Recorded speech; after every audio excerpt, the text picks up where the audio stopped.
This is Kolkata TV's podcast news. আপনারা শুনছেন podcast. তৃণমূলের প্রচার তালিকা থেকে বাদ সায়নী। আমি সৌমি, বিস্তারিত জানাব আপনাদের পুরো বিষয়টি নিয়ে। কয়েকদিন আগেও তৃণমূল কংগ্রেসের সূত্রে শোনা গিয়েছিল এবার পঞ্চায়েত নির্বাচনে জেলায় জেলায় প্রচারের উদ্দেশ্যে তৃণমূল কংগ্রেসের হেভিওয়েট নেতাদের দিয়ে তালিকার ওপরেই নাম ছিল সায়নী ঘোষের। কিন্তু সম্প্রতি সায়নী ঘোষের বিরুদ্ধে ওঠা একাধিক অভিযোগের ভিত্তিতে 11 ঘন্টা ইডি দফতরে তাকে জেরা করার পর হঠাৎই চিত্রটা পুরোই পাল্টে গিয়েছে।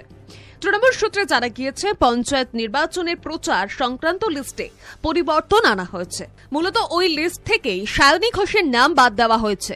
নাম প্রকাশ্যে অনিচ্ছুক এক তৃণমূল নেতার কথায়, যেহেতু সায়নী ঘোষের বিরুদ্ধে একাধিক অভিযোগ উঠেছে এবং তাকে ইতিমধ্যেই ইডির জেরার সম্মুখীন হতে হয়েছে, তাই জেলায় জেলায় তাকে প্রচারে পাঠালে জনমানুষে বিরূপ প্রতিক্রিয়া সৃষ্টি হতে পারে। বিরোধী দলগুলোর পক্ষ থেকেও হয়তো এ বিষয়ে প্রচারের রসদ হয়ে উঠতে পারে। সেজন্য দলের শীর্ষ নেতৃত্বের নির্দেশে তার নাম বাদ দেওয়া হয়েছে। নিয়োগ দুর্নীতি কাণ্ডে আগামী 5 জুলাই ফের ইডির তলব যুব তৃণমূল সভানেত্রী সায়নী ঘোষকে।